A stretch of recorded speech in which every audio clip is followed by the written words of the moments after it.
Welcome everybody. It is Business Monday and we are jam-packed today. We're here at the Navigant Credit Union Broadcast Center and with the help from our friends over at Deepwater Wind. I think they're out there trying to build more windmills as Jeff Grabowski always is. I want to welcome Rajiv Kumar, the guy behind Virgin Pulse here in Providence. You've been one of the more successful entrepreneurs, and I'm going to go with Rhode Island history. I don't know about yes, that. I'm going with That's Rhode very Island generous history. of you. I'm Thank sticking you. with it. Somebody's got to prove me wrong. Started at Brown. Yes. 2000-ish. I started at Brown in 2001. 2001. So you were illegally trading music files about that time, right? Something like that. Yeah, right. And then went to Brown Med School. I did, yes. And you're sitting there in class, and you come up with this idea of, hey, how can I make people healthier? Beyond the regular kind of curriculum there at Brown Med School. Talk a little bit about it. Yeah, so I went to Brown undergrad. I studied business economics, but I actually spent quite a bit of time focusing on public health. So my interest was always in how can we improve the health of large populations. I then went on to Brown Medical School, and that's where I got very frustrated. I realized that our whole healthcare system is structured around how do we treat people after they get sick? Right, of course. We weren't focused on how do we keep people from getting sick in the first place. And that just seemed just backwards to me. So I started to focus on prevention, specifically around obesity prevention, and started to work with some patients in the community and understand what would help people to exercise more, to eat healthier, and to maintain a healthy lifestyle over a significant period of time. And that's where I got turned on to the idea of social support, bringing people together on teams, leveraging friendly competition, and helping people to change not just their own health, but the health of the people around them, their family and their friends. And you know, you're sitting there, you're 22 years old, That's right. 23 years old, and you say, well, I'm going to start a company while I'm in med school. Not the I mean, most med school students are kind of busy. That's right. Figuring out you know, it wasn't as linear as that, Josh. You know, I started originally Star as Trek chessboard, right? On Exactly. different levels simultaneously. It started as a nonprofit project in my free time during medical school. It was called Shape Up Rhode Island. I'm sure many of your listeners have, have participated in it. Yeah, we've had tens absolutely. of thousands of people go through the program. But it was a small little project, and the goal was to have 500 people be in a competition and kind of have this be an annual event. And much to my surprise, it took off. It went absolutely viral in Rhode Island. We used social media, you know, in kind of a raw form, an early form, and got people to invite each other. Right. And we got companies signing on board, and you know, thousands of people signed up, and I was surprised as much as anybody that there was this much interest in how to get healthy together. And did you see the impact? I mean, it's not only great to get people involved and get them talking about it, but could you measure the impact of them getting healthier?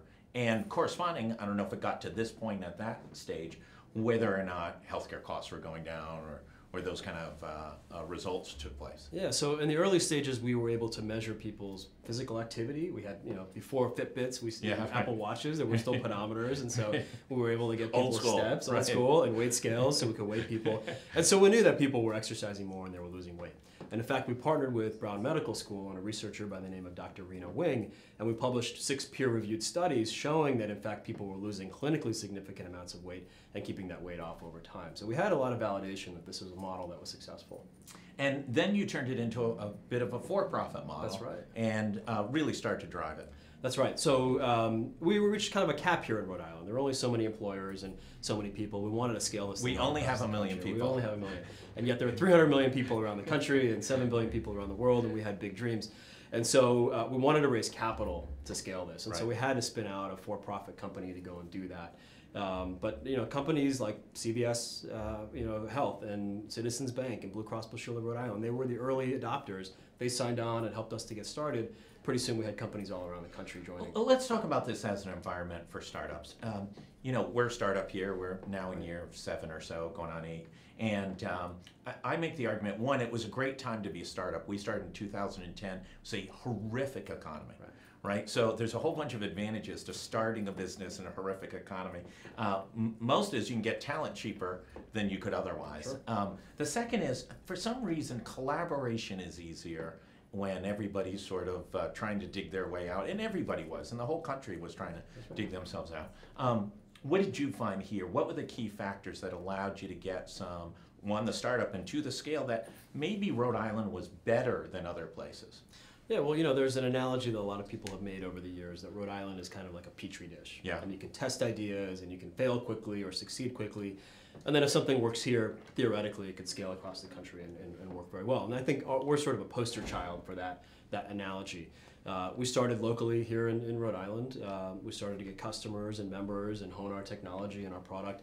And then we tapped into all of the resources that are available. I think people are kind of surprised at just how much is available for entrepreneurs. We won the Brown University Business Plan Competition. We won the Rhode Island Business Plan Competition.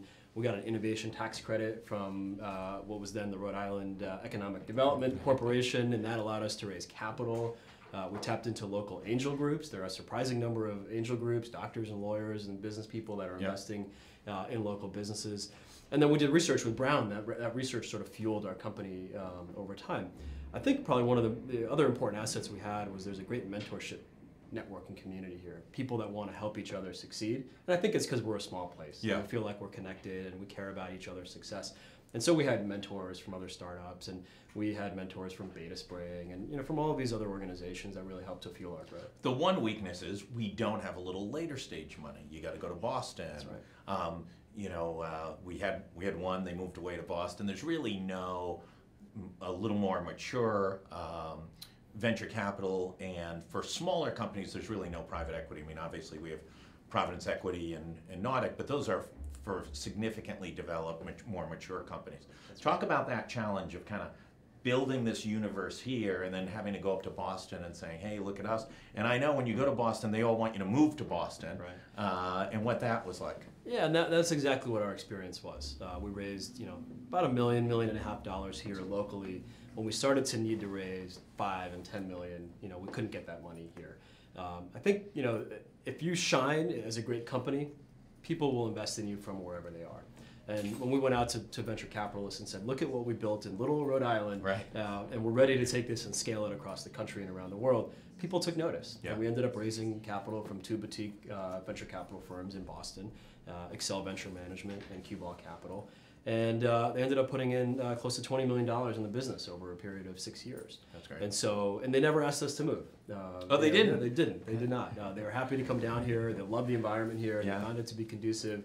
And they loved that cost was lower here. Yeah. Lower cost of rent, lower cost of talent. And, Providence Rhode Island is the sixth highest density of college students anywhere in the country. Yeah, we're good at producing them. We're not as good right. as keeping them. And that's really the big challenge for the Rhode Island economy. I think the governor's trying to do some of those things with, functionally the state's investing in you guys and trying to bring Johnson & Johnson in here. It's the second highest in loss of graduates, sixth highest in density per capita of having them. And they're super talented. I mean, this isn't, I don't want to besmirch any part of the country, but we're talking Brown, RISD, URI, Providence College, on and on and on. That's right. Are you now starting to capture them? I mean, is it good feeding come May and June of this coming year that you can be able to capture a whole bunch of recent grads? Oh, absolutely. In fact, I was just talking to our head of HR today, and he's going to the Brown Career Fair tomorrow, and he said, give me the talking points. How are we going to recruit other Brown students? We've got a bunch of students from Brown, from Providence College, from Johnson & Wales, from RISD. They want to stay here in Rhode Island. Yeah. Well, not all of them, but many of them do, and they're looking for great companies to go work for. For us, we're very interested in millennial talent. Yeah. Right? So the millennials are the future of the workforce. In a couple of years, they'll be the majority of the workforce, and we want to be able to recruit millennials. That's a big reason why we chose to be in Providence. It's a cool city. Right. There's a lot of vibrancy here, the arts, the culture, the food. People want to be able to walk to work, ride their bike to work. And so we said, all right, let's set up shop in a place where we can attract millennials, and then let's create a pipeline from all the colleges and universities. So we're forming those relationships, those alliances, we're recruiting. And increasingly, we're interested in how we can start to form relationships before they're seniors. Yeah, right? yeah. It's one thing to wait till they're seniors and looking for a job. It's another to meet them when they're freshmen and start to build and cultivate that relationship, and maybe even have the opportunity to influence what they learn so that they can be ready-made to take jobs in the company. So that's what we're very interested in. And a little bit about, you guys hit a certain level and you get up to about 100 people. Is that where you were before? We were at about 130 people, right? Pre-acquisition? Yes. And Virgin came knocking on the door, And did Richard call you directly? Did he take you out on the boat No, with fact, Barack? in fact, I've never met Richard Branson. Believe it or not. That is a ripoff. I've never met him. I'm still waiting for my personal invitation to Necker Island, and I will be there if I get the call. That'd be great. We can do GoLocal Live. From Okay, there I'll as let well. him know. Yeah, I'll let him please. know. So I think contrary to popular belief, our company is not owned by Virgin. It was once upon a time. Right. It was started, founded, incubated by Virgin. And they still have a significant stake in the company. But about 3 years ago, a private equity firm took a majority stake and bought out some of Virgin's ownership. So we're majority owned by a New York City-based private equity firm. So we licensed the name from Virgin. Virgin has a seat on our board, and they're heavily involved in what we do, but they don't call all the shots. But Virgin called, and they were our #1 competitor. So we're in a very competitive market in the employee well-being space. There are 1,000 companies in the U.S. alone that do employee well-being, some better than others. And we said, you know what? Let's join forces, and we can actually be a stronger company. We can have more money to invest in research and development, and we can go after this market together. And I think when we first started, we used to think about competitors. Now we've hit a point where we really don't think about our competitors, and you just think about how can we do it better, how can we do it faster, how can we do it smarter. That's right. Is that really where you are now? We're there. Yeah. We are the largest employee well-being software company in the world. And so our focus is squarely on what's next. Yeah. What's the future? How do we stay ahead of the curve? What do employers want? What do employees want? And everybody else simply follows us. Right. And if someone has a good idea along the way, we're happy to learn from that, and incorporate that. But we really feel like we tell the market where it's heading, and that's kind of an exciting place to be. And you've got a big growth opportunity, and Rhode Island's partnered with you. You're looking to get to 300 employees in Rhode Island. That's right. We're almost at 200. Are you already. really? Yeah, we made an acquisition last week. Oh, yeah, I think we reported on that. Yeah, that's right. A Coventry-based company called Preventure that's been in the space for a long time. How big were they? They were roughly about 80 employees. Were they really? Yeah, roughly about 80 employees. And so their employees are moving into our downtown Providence office in February. We're very excited about that.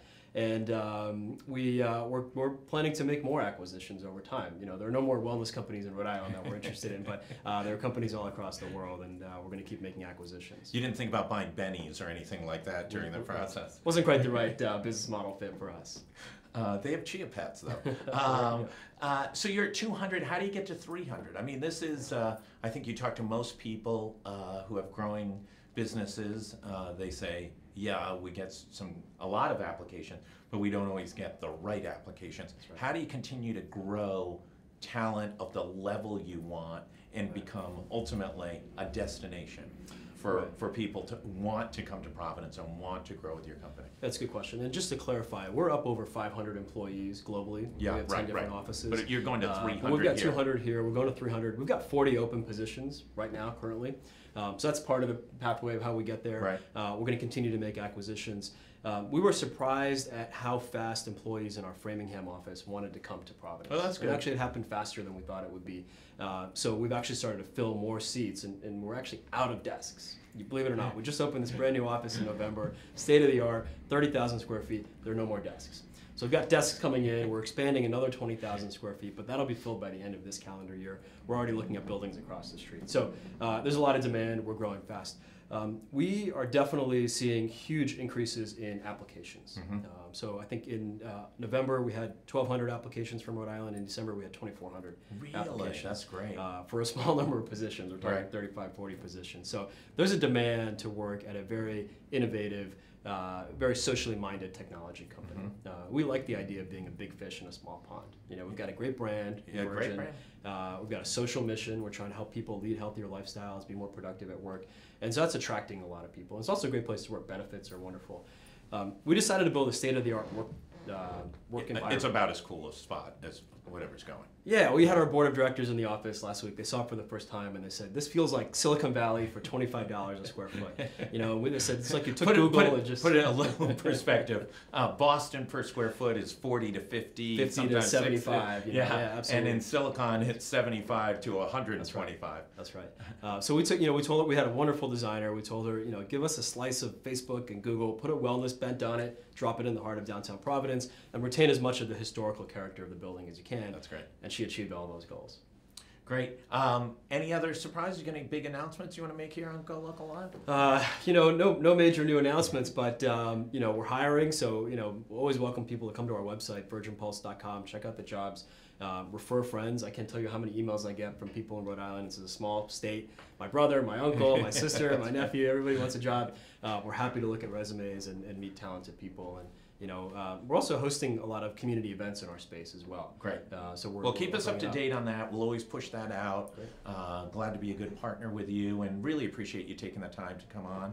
And really, should be cherished about starting business in Rhode Island, growing it in Rhode Island, and really developing it. Too often, I think folks look for the greener pasture of someplace else, and it's not always greener. And this is really starting to, you can feel it a little bit of being a hub, a place that you can start to connect some energy between some different companies and what they're doing. There's a lot of momentum here. We're glad to be here, and we've got an exciting future ahead of us. Great. Thanks so much, Rajiv. Hey, thank you so much. Thank Appreciate you. it. We're going to take a 1-second break. We'll be right back with Mike DeBiase, Director of Administration from the state of Rhode Island.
We are back. Welcome everybody to the Navigant Credit Union Broadcast Center.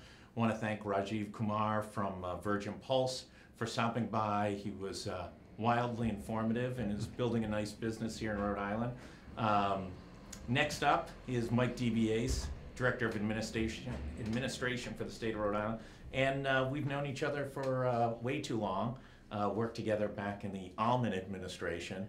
That was somewhere around the Truman or Coolidge administration. I get them all mixed up. T.F. Green was just building his airport or something like that back then. But you're running the fiscal business of the state of Rhode Island. How are we doing? I think we're doing very well with Governor Raimondo's leadership, building the economy. The budget is tight, like in many states. So we did have a challenging time putting the budget together, but I think the governor put ahead her priorities in the right way. So we're pleased with the budget proposal we put in. So in the olden days, when we used to work, if you had low unemployment and a good stock market, you had huge budget surpluses. It was almost a guarantee.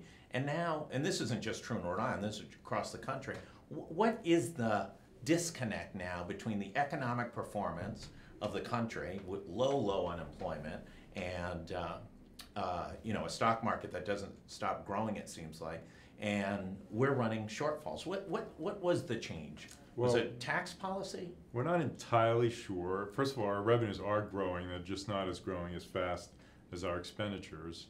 The uncertainty in Washington and the federal tax changes there may have had something to do with it, and people delaying taking profits or taking income. We've also had a shift in for sales tax, a shift in what people spend on. So people are spending less on those things that are taxed, like clothing and other tangible products, and more on experiences and travel. So that's part of it as well. So we need to buy more stuff.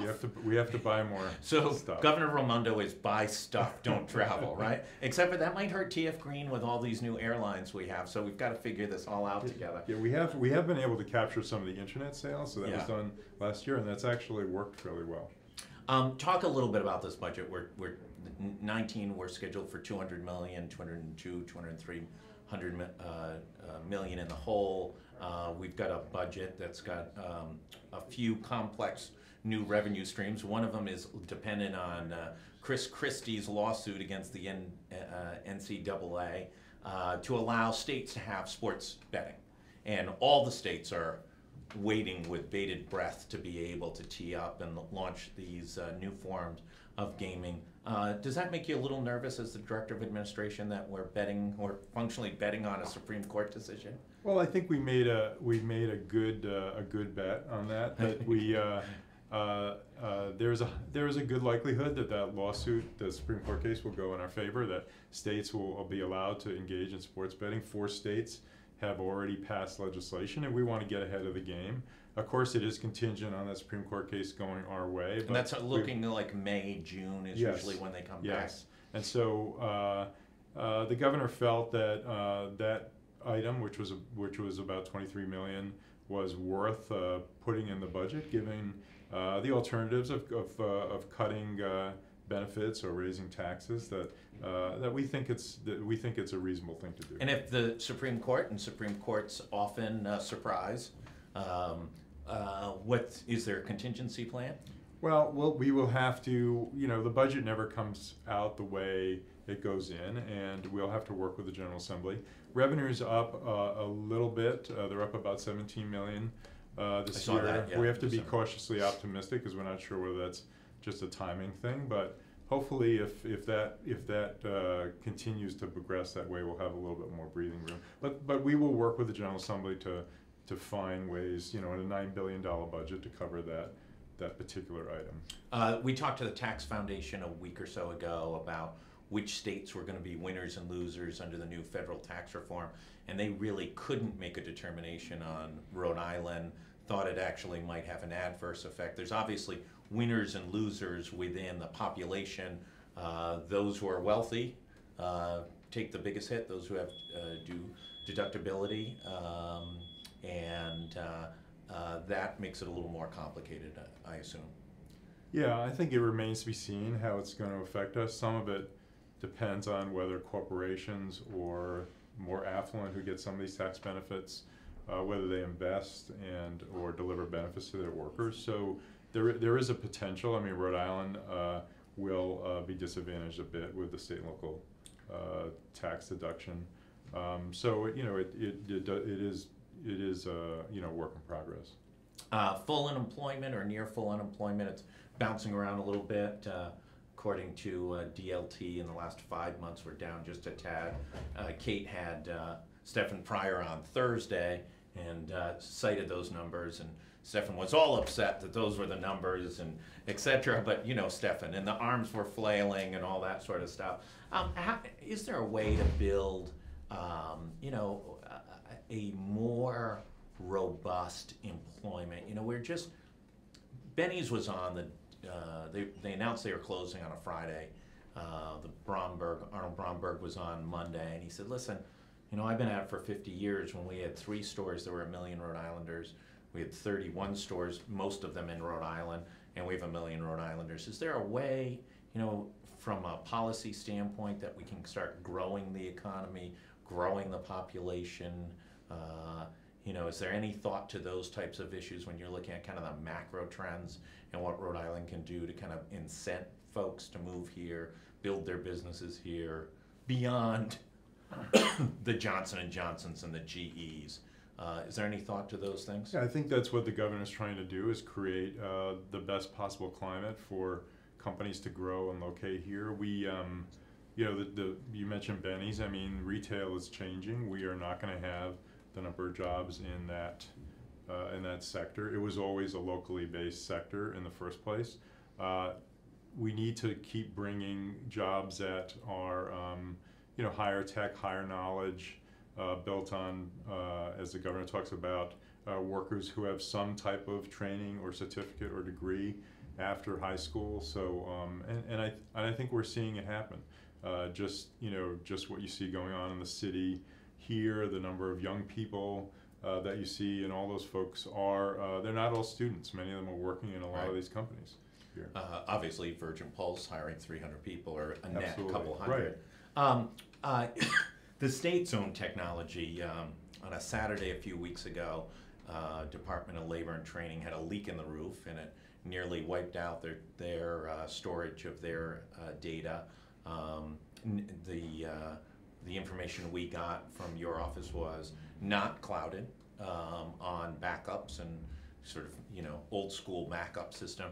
What's the state doing to modernize its technology? We've obviously UHIP has been reported about as well, but it seems to be that there's other issues within the technology infrastructure of the state. How are you addressing that, and how do you move that along quicker? Because that is a way to get the state more competitive. Yeah, I'm glad you raised it, Josh, and the governor is very focused on this. Obviously, UHIP is something that she's been involved in as well in terms of managing that.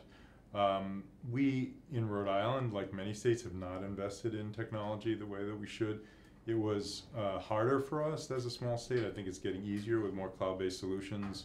We recently hired a new chief information officer, BJ Kumar, who worked at Hasbro, and he's bringing higher level of discipline in terms of projects. But what we have some very old, you talk about some of the Department of Labor and Training systems, old legacy systems, green screen systems, and we need to modernize them. DOS-based? Are they DOS-based?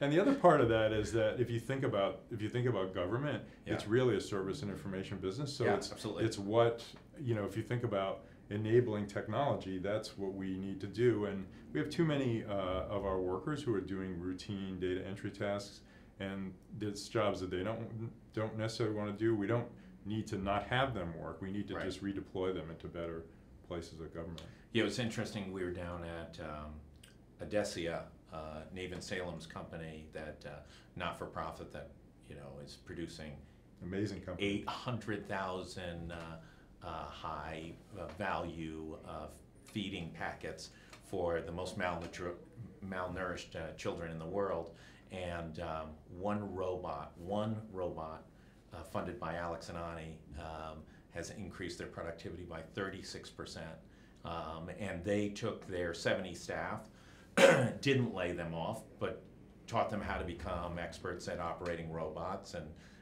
advancing the entire development of that production line. They are the largest international exporter in the state of Rhode Island. Have you been down there? Yes, I have. It's yeah. an amazing Yeah. facility. But it's a big challenge. IT is a big, we don't usually have the resources to implement, making some of these changes, because we need all the workers Yeah. on the systems we have. So it's a challenging job. Also, government can't pick and choose what they want to put on IT. We have Right. to do the services that are, retailers can decide they'll do only certain product lines or Right. certain things. We have to. Well, I think that's one of the frustrations. We looked at it when Governor Chafee was in office. He made a pronouncement after there was a significant improvement at the DMV, and I think 6 different services went online. And we went and looked at the other New England states, and in Massachusetts, it's hard to believe anyone would need to go into a DMV. There were like 32 different services that were online, and that saves a lot of not only efficiency in state government when those things can be online, but they save just a lot of time and energy and efficiency for people who live in Rhode Island. I mean, Absolutely. the idea that you have to go in for some of the most nominal things going and spend an hour or 3 hours or your whole workday does not seem to be a good idea to help Rhode Island's economy. And I know it costs significant money. De facto, we're a technology company. So the more effort into that, I think the recovery is significant. And I think if we want to be a competitive state and attract advanced companies, we Right. also have to look that part in state government and act like Yeah. we have that technology. And also the millennials and the newer They don't have patience citizens for are it. not.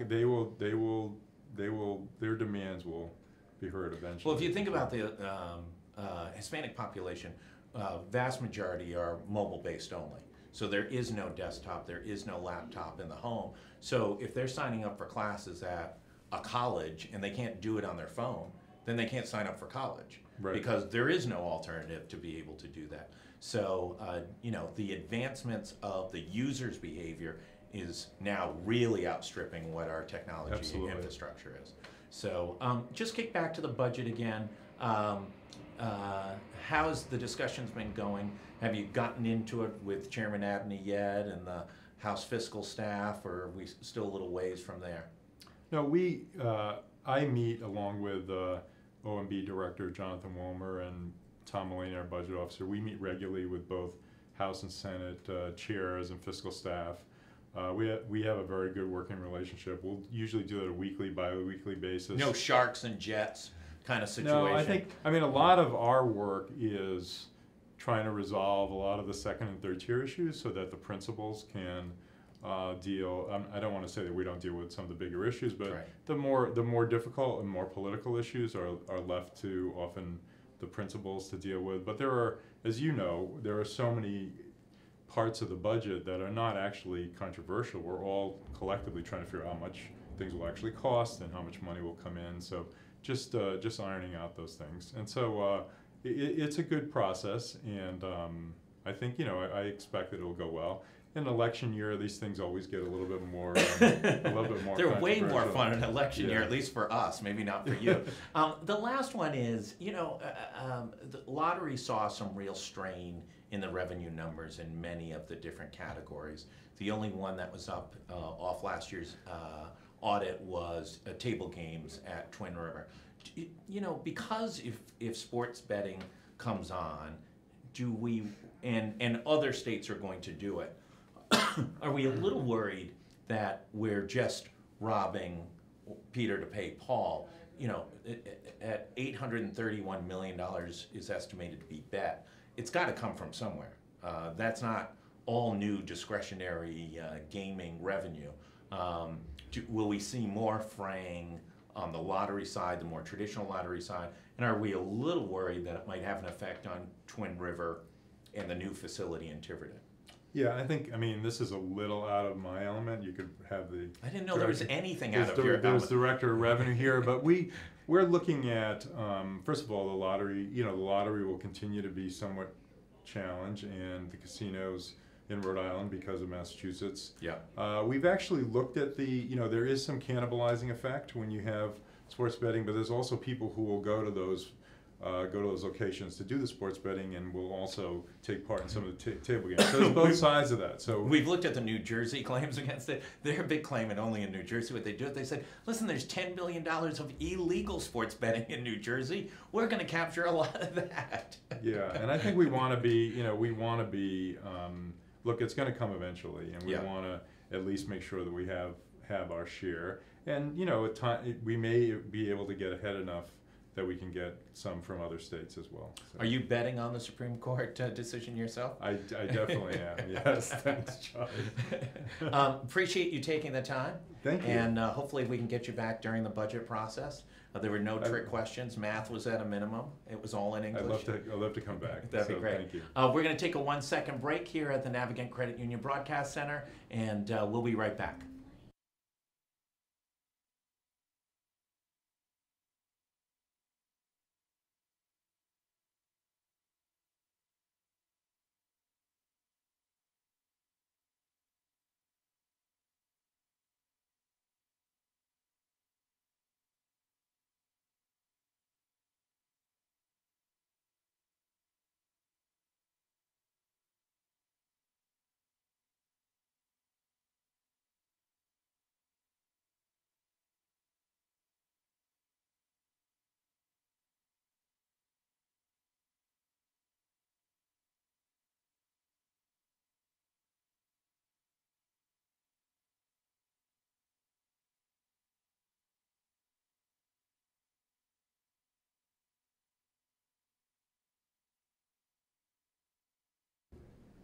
Great, welcome back everybody here at the Navigant Credit Union Broadcast Center. It is Business Monday. I want to thank Mike DeBiase, the Director of Administration under Governor Raimondo, for coming in and giving us a little bit of an update excuse me, on the budget situation. Obviously the state's got to close about a $60 million deficit this fiscal year, and and the proposed budget for FY19 has a $203 million hole we've got to find some solutions to. So I appreciate him coming in, and he has pledged to be back through the budget process to give us some updates real time. Want to welcome my next guest. David's a brand new partner over at Hinckley Allen. You've got a world view with you. You've been in Australia, Israel, Atlanta, Georgia, you name it. Talk a little bit about things over at Hinckley Allen. Thank you, and thank you for having me. Yes, I've been around, and I came back to Rhode Island. I was born and raised here, Great. and building a practice here. Where were you born? Born right in Providence. I grew up in Cranston. Went to Cranston West for high school, and came back. Excellent. So things at Hinckley Allen are great. We are a growing New England regional firm. Yeah. They've supported me for 8 years now. Now it's time to pay back, right? Yes, so to speak. You know, now that I'm a partner, I've got a responsibility to generate business and bring in legal work so that the firm can grow. And you know, we have a fairly good-sized staff and overhead, and we've got to support that, and people rely on us. So that's the next chapter of my professional development, is to become part of that. And what are you seeing? You know, obviously, as a news organization, we interact with the legal community in virtually every possible way. High-profile lawsuits and litigation, as well as our own business practices and things that we want to do accordingly. What are you seeing now that's different from before, just in the time you've been practicing? Things are always moving faster than they were before. You know, we had Obamacare, which was a major law change. We now have a new tax bill that's a major overhaul of the tax And nobody law. knows what the frig is in that thing and what the implications They're are. very large, and Yeah. they're changing very fast. So that's the challenge for businesses and for lawyers, is to stay abreast of what's going on, and that's our job and responsibility, to advise clients and guide them forward. And how much stress is there in the community, in your corporate clients, on what the implications of tax reform are? Is it stress, or is it they're just trying to figure it out? You know, tax season's starting to come up. I think it's that. We have to, our clients have to understand what it is that's changed, and the way that understanding unfolds often is a slow process. As Right. professionals read the bill and understand the law, and frankly, sometimes the rulemaking process is a long one. So I don't know that I'd call it stressful, but it's a fact of life now for businesses that they have to continually monitor and make sure that they're in compliance. And then in the business sector here in Rhode Island, where are you seeing growth? I don't want you to name off any particular client, but what sectors are picking up some pace, and you're seeing some growth, and the firm's trying to adjust to meet that demand? Yeah, certainly retail brand companies are in certain sectors doing very well. Yeah. I'm representing a client where we're handling multiple acquisitions at the same time, typically, and they're growing. Tech is always lately going to be an area that continually evolves, and we've got entrepreneurs who are really creative in that space. Yep. Manufacturing, we've seen, has been not so great, maybe flat to some extent. Health obviously is more and more cutting edge, and Well, we've got everything going on in health right now. I mean, we're in a period of massive disruption, and I know you guys are involved with one of the major groups right. In this market. Not to get into any specifics, but you know, you're seeing what has historically been, for a period of time, fairly stable. There was, you know, Roger Williams Medical Center and Lifespan and Care New England, and now you might as well take it all and throw it up in the air and wonder where it's all going to come out in the next 2, 3, 4 years. Right, and I wouldn't want to gamble on the outcome. It's hard to predict. Well, that's all right, because Mike DiBiase has already bet on the Supreme Court decision in Christie versus the NCAA on sports betting. So I think that limits our gaming opportunities today. What should folks know about the firm that makes it different than other firms? You know, there's a number of good-sized firms in Providence, excuse me, which are much smaller than big size firms in Boston. I Right. know you guys have a big presence up in Boston as well and in other locations around New England. But what's the advantage that Hinckley Allen has versus other firms here? Well, primarily, I would say we're a partner-driven firm. Yeah. I joke with friends that I'm not going to just hit the golf course now that I've made partner. Our partners work and become the really trusted strategic advisors for our clients and are there on the ground on a day-to-day basis. Well, listen, we appreciate you coming on, and hopefully you'll come back and tell us big news about big stuff. We like the news aspect of the legal community.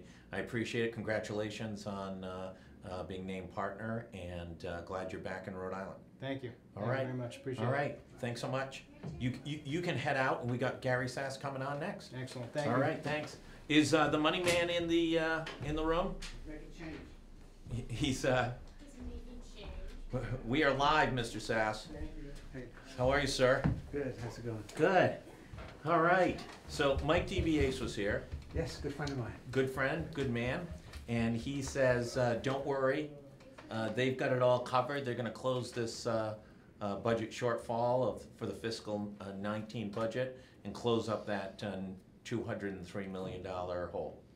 Well, they're good people, so let's see what they come up with.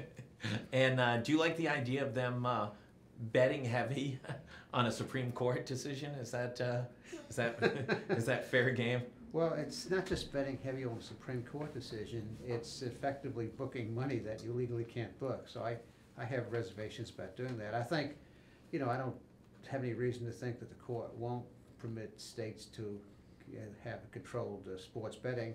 But the principle of including money in a budget that you have no legal authority to include is a question. That might be a little bit of a curveball. I think they run the risk a little bit too of just timing. Supreme Courts make decisions when they want to make decisions, and also they just surprise sometimes as to what's going on. So it'll be interesting.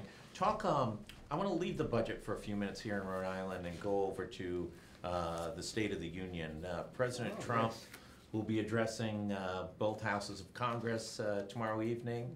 And what is your prognostication of what the president is going to say? Well, I think the tone will be one thing, and I think the tone will be a lot less confrontational than the inaugural address. I think hopefully the president sees that the partisan fights are behind him, that he can't pass anything in the Senate with 51 votes, so I wouldn't necessarily define it as putting an olive branch out, but I think the tone will be much more statesmanlike and conciliatory. I certainly hope it will. As far as what's covered, I think there are a couple of things that will be covered. I think he'll lay out in more detail his infrastructure plan, which will be interesting because it'll deal with roads and bridges and land transportation, and he'll be talking, I think, about private-public partnerships. And we've had a very mixed experience with private sectoring roads and turnpikes in this country, going back to the Erie Canal a long time ago. Yeah, that's right. I think They usually go bust, don't they? Isn't that kind of the track record? It we didn't go- work well in prisons either. We're good Indiana, Illinois, look at them. I think you also might be surprised, I'm not sure this will be the State of the State speech, but I know they're interested, is a national 5G network. Yeah. That I think, so that's kind of technology and innovation. I think he'll try to, I want to use the word pressure, but that's probably not a good description, but try to sell his immigration plan and talk about the trade-off that is where is he willing to go on DACA versus the things that he wants. I think this will sound somewhat ingrate, but I think there'll be an economic victory lap taken at the State of the State speech. The economy is Well, he can't help himself on taking victory laps. well. Let's hope, as boring as he was in Davos, let's hope he stays with the teleprompter. What's written there. He is much better with the teleprompter. I also think that There's no chance he's going to tweet the entire State of the Union. no tweets with 280 characters right now. But he could just do a series of them. Yeah. He could insult virtually everybody in Congress by the course of the speech. I'm hopeful, and I don't know, but I'm guessing. that there might be something that will surprise some of the Democrats about an urban reform program, rebuilding our cities, which was a Jack Kemp program. That was originally Yeah, a Republican absolutely. program Yeah. a long time ago. So I don't know if that'll make it to the State of the Union address, but it's things like that. And then I hope that he'll be politically wise enough to set the stage for the midterm elections, because right now life is going to be hell for him when the Democrats take over the House. They're going to be subpoenaed. What do you have for breakfast? It's going to be Absolutely. a whole thing. Right. He won the shutdown, hands down. Well, I mean, I don't know what you win, Yeah. but from a political standpoint, for the Democrats to shut down the government on a Friday and have to turn around and then vote for it on a Tuesday without anything meaningful in trade. But it's a game without end, because the next shutdown day is February 8th. So that's about 10 days from now. Yeah. And then there's a debt ceiling requirement in March. So We know those Tea Party guys love to vote for debt ceiling. every yeah. Friday and twice on Monday. But so it's the game continues. I think I give Schumer a lot of credit. I think he made a good tactical retreat. He recognized that he was on the wrong side of the issue to hold up keeping the government open for an immigration bill or for. Couldn't Trump win on both scores? The government's back open. If he could reach a compromise on DACA, then it's a double win. And he might actually look on a social issue for the first time presidential, that he could bring both parties together. It's interesting because the proposal that he put forward, which I just know in very general terms, of 1.8 million DACA and extended DACA with a path towards citizenship, seems to be pretty generous on the front end. But every time he talks about things that he wants on the visa lottery, on the wall, whatever that means any of these days, on chain migration, you immediately get a negative reaction from a big wing of the Democrat Party. And I don't necessarily have to agree or know to you, anybody, everything he put out, but he didn't put something on the table that was totally unreasonable. Yeah. And to get that kind of reaction, from the left, that they don't want to give anything on some of the other issues, could backfire on them, because he could seem to be the reasonable person on this issue. Can you even imagine that Donald Trump would be the reasonable one in the negotiations? Implications for Rhode Island. Where are we right now after a year of Donald Trump? Is Rhode Island in a better place or in a worse place? No, there's about the same place. About the same? Yeah, I don't. To the extent that we have 4.1% unemployment, the market dropped today significally, but to the extent that the market is up. Wasn't that Apple driven? That I haven't looked. I just saw the numbers, but to the extent that the economy is doing better, we're doing better, but it's cyclical, and there's not been any structural changes. I'm thinking, and I know this is a minority opinion of the state, that the tax cut and jobs program will do some good, at least over the next 2 or 3 year period in the short run. But Rhode Island needs to make certain structural changes. We're such a small piece of the equation that we have to take care of ourselves first. Well, it's interesting. Mike DBA said, I said, listen, low unemployment, great stock market. In the olden days, that meant budget surplus, budget surplus, budget surplus. He said, well, revenue's actually up. It's just not keeping pace with the growth of state government. And isn't that, at the end of the day, the philosophical question about what the difference is between Republicans and Democrats? Well, it's the difference between Excuse me. progressives and fiscally responsible people. If I could use that description, no, it's There was no political bent on that. no. There's an issue of when spending grows quicker than revenue, you have deficits. And the problem, even from a progressive point of view, the point of view of people that feel we need to expand government programs, is you put, unless you solve the structural deficit problem, you're in a kind of fiscal limbo. Right. You're not in bad enough shape to have a problem, but you're not in good enough shape to make investments in the kinds of programs that you want to make investments in. And the other thing that no one talks about, which I can't put my finger on, but if you look at the governor's budget, and she has to include the economic forecast that's made by the Revenue Estimating Conference, between fiscal 18 and 23, the average growth in jobs in the state will be less than 1%, a half of 1%. Income will grow by about 4% on average a year. Inflation during that period is about 2.3%, so not significant growth in wealth. And then unemployment is going to tick up from 4.1 to 4.9%. So all the indicators that the budget's predicated on and the indicators that are used to project the out-year deficits are not aggressive, dynamic, robust figures. And that's the concern. We're making all this investment in economic Do we development. need just more people? I mean, should that be? That's a very important, you hit a very important issue. Economies have a difficult time growing without population growth, Yeah. absolutely. And that's an interesting point about immigration, because as the demographics of the state change, if it wasn't for immigration, our population would be lower. At the same We'd be down to one senator and a third of a congressman if it weren't for immigration. Well, maybe the rest of the I don't think the rest of the country would cry about that, do you? But What does Guam have for Yeah. representation in Congress? One delegate or something like that? But that's the issue here is the robustness and dynamicism. And what is of particular concern is that we're not ignoring the issue. We're spending a hell of a lot of money on economic development programs, and we've had some wins. But when you connect the dots with the wins to look at what's happening in the bigger picture, you don't see that kind of robust forecast. Well, it's interesting. Rajiv Kumar of Virgin Pulse was in at the beginning of the hour, and they've jumped since acquisition and then made an acquisition. They've gone from about a net up about 100 people in just a couple of years. Are we focused on the right jobs? Well, let me ask a question. When Roger was in, did you ask him if he was having trouble recruiting people here? No, he said no. Okay. He said they went from an average of 1,200 applicants per month to 2,400 applicants per month. Now he said, listen, all 2,400 were not qualified for the positions that they're advertising, but I think he was pretty pleased that the sounds number good. 2,400 is pretty good. So then we invest in training and education.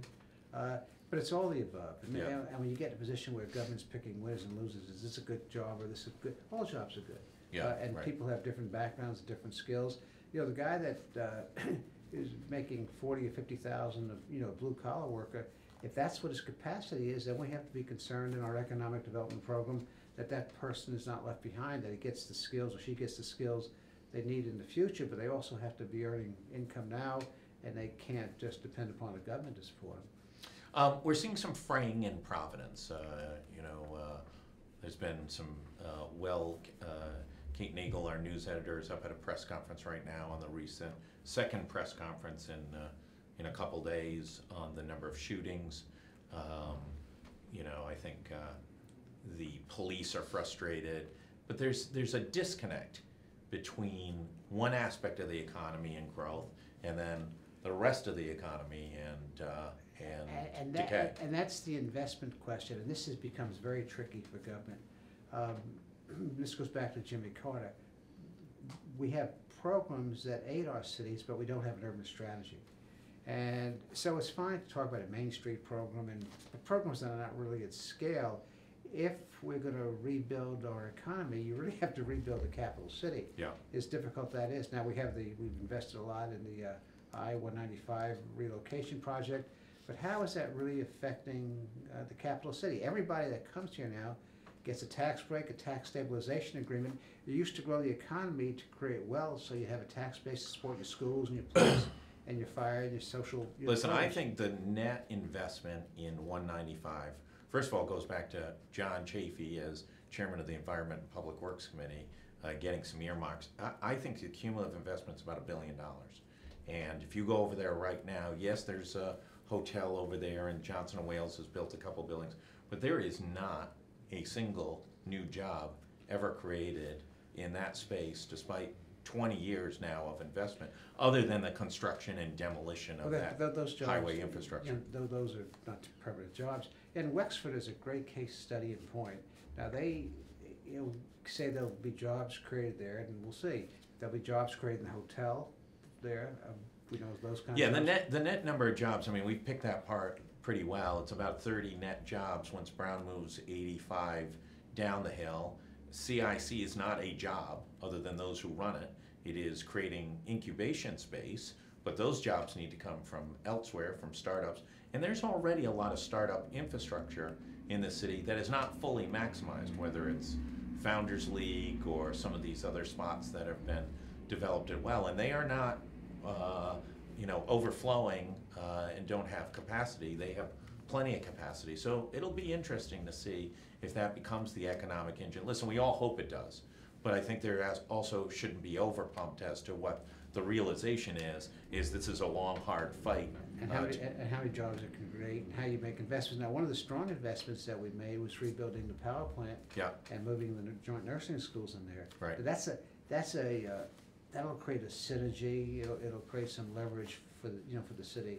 So those kinds of public investments are positive. But the governor's proposed, for example, a $250 million bond issue to fix up schools, which I don't think anyone is opposed to safe and warm schools for our kids. And modernizing them. I mean, not just that the roofs aren't leaking, but also integrate some technology into the buildings, etc. And how much of that money will go to Providence in Central Falls, well, not so much Central Falls, but Pawtucket and Providence, where they're really deteriorating school facilities. And how do you leverage that kind of investment to create more investment in the inner city? You don't have to worry too much about fixing roofs and schools in Barrington, but you do have to worry about it in Providence. And so it'll be interesting to see how that's handled. Last issue, Christina Paxson, president of Brown University, has done a very unusual thing in which she has literally drawn a line in the sand about partners coming into the Providence market. She thinks it's a job killer. She thinks it's detrimental to her medical school. She thinks it will be one-way train tickets for procedures up in Boston. And there's lots of reasons to agree with her. We've not seen too many acquisitions by Boston-based companies that have turned into big wins for Providence jobs, C-suite jobs, infrastructure jobs. It's very unusual for a college president ever to take such a public stand, and especially an Ivy League president. I mean, it's almost unheard of. What do you make of all this? Well, I have a tough time figuring out what to make of it because I hear too many stories, they're all anecdotal, that people here have to wait 3 or 4 months to see a specialist, for an illness, where they could see a specialist in the region they live by, getting on a train or driving somewhere for 45 minutes. So these state boundaries are a product of colonial times. They're not a product of modern economy by no means. But what I get most interested in is I certainly understand the position and I understand the role Brown Medical School plays, which is an important role. But her partner is a for-profit hospital. And I, as conservative as I am, I always was brought up to believe that community-based nonprofit hospitals are the way to go. Those guys will argue, hey, listen, if we didn't come in, probably 1 or 2 of those facilities would be closed. Absolutely. We've invested $70 million. And I think we've protected those jobs. I think they've done a good and job. Bob Whitcomb would say, why isn't a for-profit, listen, when CEOs of hospitals are making $3 million a year, that's a different what's the tax status is? But you got a nonprofit. This is interesting. You got a nonprofit. George Vecchione 1 year with his $6 million bucks? $16 million. Yeah, but you got this is in the case of Brown University. You have a nonprofit public institution that has the state's only nonprofit medical school. Correct. Who has a relationship, with nonprofit lifespan, and now their new partner for this venture is a for-profit hospital. Right. You need to think about that one. Right. But we've never won. I mean, we've looked at this issue.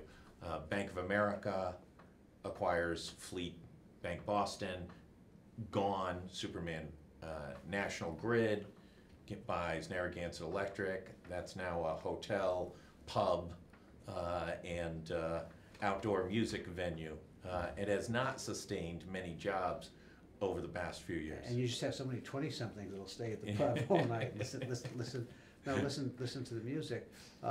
It's a tough issue, and I certainly understand Brown's position because they need to protect the medical. If Christina Paxson calls for the Rhode Island Rebellion and to take up arms to fight off partners at the Rhode Island border is Gary Sass driving his Mercedes-Benz Maserati hybrid up to the Woonsocket Bellingham border to fight it out? No, at my age, I need doctors. I'm not gonna do anything with taxes. I need doctors right now. I need as many doctors as I can possibly get. Yeah, no, Uh-huh.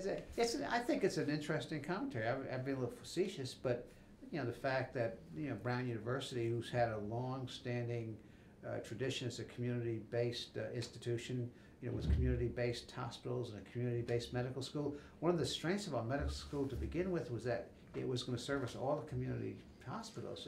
And now our partner is a for-profit. Well, but I think Care New England has forced, you know, the mismanagement there, the failure there, 120 plus million in losses in the last 25, 26 months, has reset the table. And the fault is ours because we let personalities get in the way of logical decisions. You know, you look at women's and infants, it was built on the lifespan or Rhode Island Hospital campus Yeah. for a reason. Yeah, absolutely. And personalities got in the way of that reason.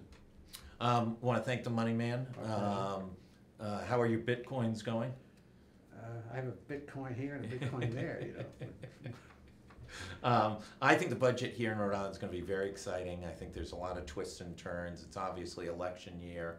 Obviously, this PawSox deal is a curveball, and maybe in relative importance to all the other things that are going on in Rhode Island, one of the least important things that has ever been debated to this level in the history of the state. For 4 years, we were debating where to locate a minor league baseball park. Yes, a dying sport, minor league, and we already have a stadium. Well, but the stadium is not as functional.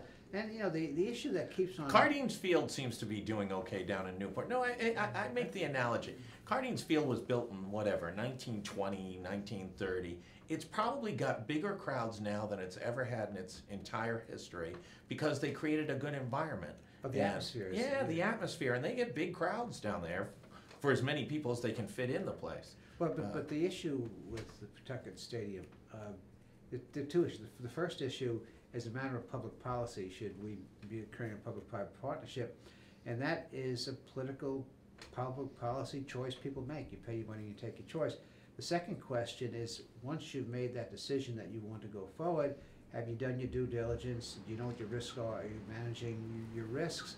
And the third point... I always say about this deal, if the risks were so minimal, those guys would be grabbing that risk because they could make money off that risk. But this is, you know, we won World War II in less time than we took a decision on Pawtucket Stadium. Just about. 4 years? Yeah, just about, right. Yeah. So what do you think's going to happen to that?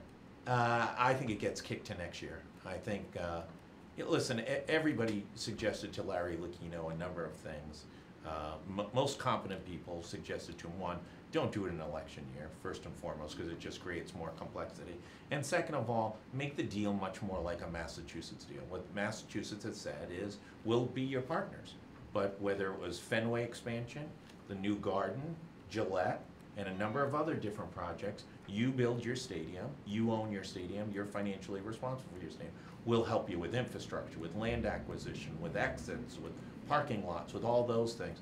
But it's your business, you take the responsibility. And a smart guy has been on this show numerous times and said, winners, losers, and when you just invest in hotels that don't create a lot of long-standing jobs. Who said that? I don't know. You know, we have so many guests who are so smart. I can't keep them all. It's